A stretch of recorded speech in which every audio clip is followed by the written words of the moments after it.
Hello there, welcome to today's tutorial, a fantastic tutorial on how to convert your PNG to SVG file.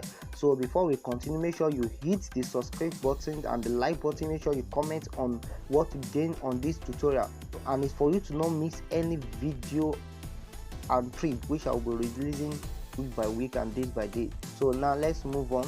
So the next aspect we are going to have is how to convert your PNG to SVG file, just as I've said. So now you just have to do it now. Go to your Google.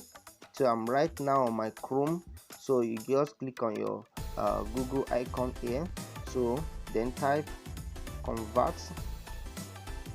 PNG to SVG file, because once you are able to use this SVG file, just like I've told you in the whiteboard animation, so you will be able to use this SVG file for your whiteboard animation to be perfect. You'll be able to use it. If you have not known about whiteboard animation, just check the link below to get how to use whiteboard animation on smartphone. Alright, so now we have many different online that did this PNG to SVG file. The reason why I use online is for you to not just be downloading app that will feed your storage. So now click on any one of it, it works perfectly. I think I use this one. So then the next aspect is to choose your file. So now click on choose file. Right, so just choose your image.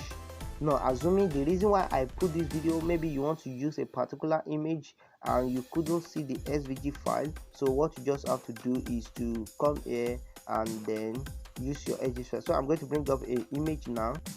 Make sure that the image is in PNG. That means that the image will be without no background. If you don't know how to remove your image background or your product image background, check the link below. I have made a video on it for you, whereby you can use Canva, or you can also use online like this, and then a background remover within seconds. So that is it. So now we have already get to use this. So now we have the SVG file. That's what we want to convert it to. So you can just click on okay, so now we are ready. It says ready. Okay, yeah, that is it. So that is it. So once you click on this download, it will download it to your phone. So if this were software, it will work better actually for here. So if it doesn't work better for you, you can also look at the next website, which we also see together at the beginning of this image. So don't forget to hit the subscribe